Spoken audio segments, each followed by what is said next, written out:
Hi friends, ನಮಸ್ತೆ ಎಲ್ಲರಿಗೂ. ಸವಿರುಚಿ ಚಾನಲ್ಗೆ ಮತ್ತೊಮ್ಮೆ ಸ್ವಾಗತ. ನಾನು ರೇಖಾ. ಇವತ್ತು ತುಂಬ ಟೇಸ್ಟಿಯಾಗಿ ಮಸಾಲ ಉಪ್ಪಿಟ್ಟನ್ನ ಮಾಡ್ತಾ ಇದ್ದೀನಿ. ಖಂಡಿತ ತುಂಬಾ ಚೆನ್ನಾಗಿರುತ್ತೆ. ಈ ವಿಧಾನದಲ್ಲಿ ಒಂದ್ಸಲ ಟ್ರೈ ಮಾಡಿ ನೋಡಿ. ಹಾಗೂ ಫಸ್ಟ್ ಟೈಮ್ ನನ್ನ ಚಾನಲ್ನ ನೋಡ್ತಾ ಇದ್ದರೆ ದಯವಿಟ್ಟು ಸಬ್ಸ್ಕ್ರೈಬ್ ಮಾಡ್ಕೊಂಡು ಕೂಡ ನೋಡಿ. ಪಕ್ಕದಲ್ಲಿರುವಂಥ ಬೆಲ್ ಬಟನ್ನ ಕ್ಲಿಕ್ ಮಾಡಿ. ಈಗ ಬನ್ನಿ ಮಾಡೋ ವಿಧಾನ ನೋಡ್ಕೊಳ್ಳೋಣ. ಈಗ ಮೊದಲು ಗ್ಯಾಸ್ ಮೇಲೆ ಒಂದು ಕಡಾಯಿನ ಬಿಸಿ ಇಟ್ಕೊಂಡು ಇದಕ್ಕೆ 1 ಕಪ್ ಆಗುವಷ್ಟು ರವೆನ ಹಾಕ್ಕೊಳ್ತಾ ಇದ್ದೀನಿ. ಹಾಕಿ ರವೆನ ಸ್ವಲ್ಪ ಹುರ್ಕೊಳ್ಳೋಣ.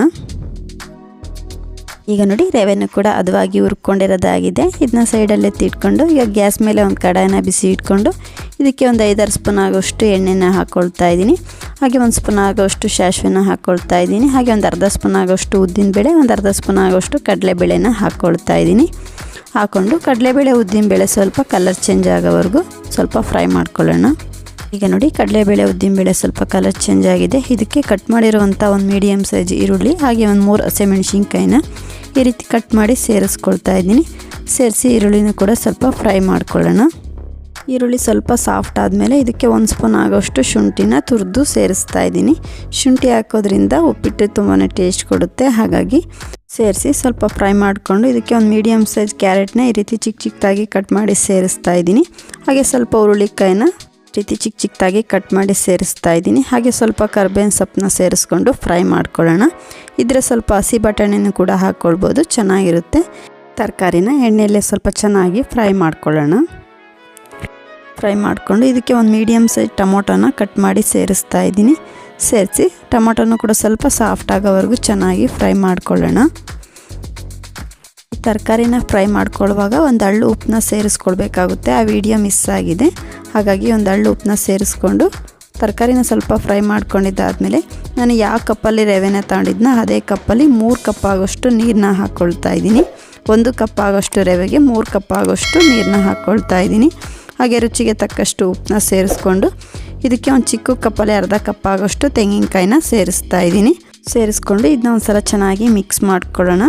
ನಿಮಗೆ ಉಪ್ಪಿಟ್ಟು ಇನ್ನೊಂದು ಸ್ವಲ್ಪ ತೆಳುವಾಗಬೇಕು ಅಂದರೆ ಇನ್ನೊಂದು ಅರ್ಧ ಕಪ್ ಆಗೋಷ್ಟು ನೀರನ್ನ ಸೇರಿಸ್ಕೊಳ್ಬೋದು.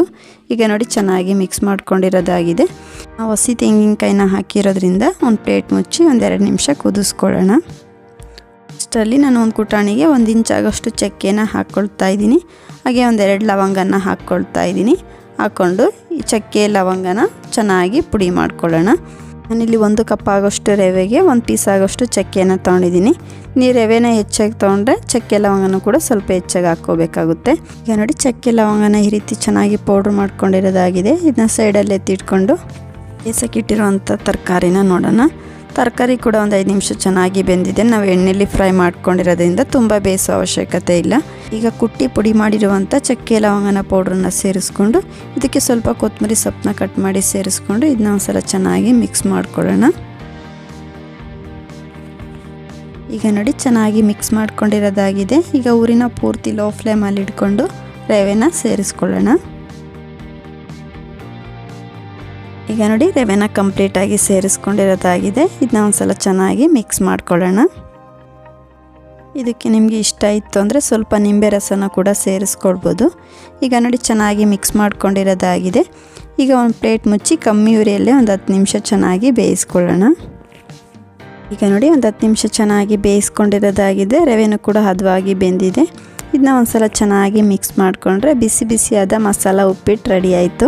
ಖಂಡಿತ ತುಂಬಾ ಚೆನ್ನಾಗಿರುತ್ತೆ. ಈ ವಿಧಾನದಲ್ಲಿ ಒಂದ್ಸಲ ಟ್ರೈ ಮಾಡಿ ನೋಡಿ ಫ್ರೆಂಡ್ಸ್. ನಿಮ್ಗೆ ಈ ಮಸಾಲ ಉಪ್ಪಿಟ್ಟು ರೆಸಿಪಿ ಇಷ್ಟ ಆಯಿತು ಅಂದ್ಕೊಳ್ತೀನಿ ಫ್ರೆಂಡ್ಸ್. ಇಷ್ಟ ಆದರೆ ಈ ವಿಡಿಯೋಗೊಂದು ಲೈಕ್ ಮಾಡಿ, ಶೇರ್ ಮಾಡಿ. ಹಾಗೂ ಇನ್ನು ನನ್ನ ಚಾನಲ್ನ ಸಬ್ಸ್ಕ್ರೈಬ್ ಮಾಡದೆ ನೋಡ್ತಿದ್ರೆ ದಯವಿಟ್ಟು ಸಬ್ಸ್ಕ್ರೈಬ್ ಮಾಡ್ಕೊಂಡು ಕೂಡ ನೋಡಿ. ಪಕ್ಕದಲ್ಲಿರುವಂಥ ಬೆಲ್ ಬಟನ್ನ ಕ್ಲಿಕ್ ಮಾಡಿ. Thank you.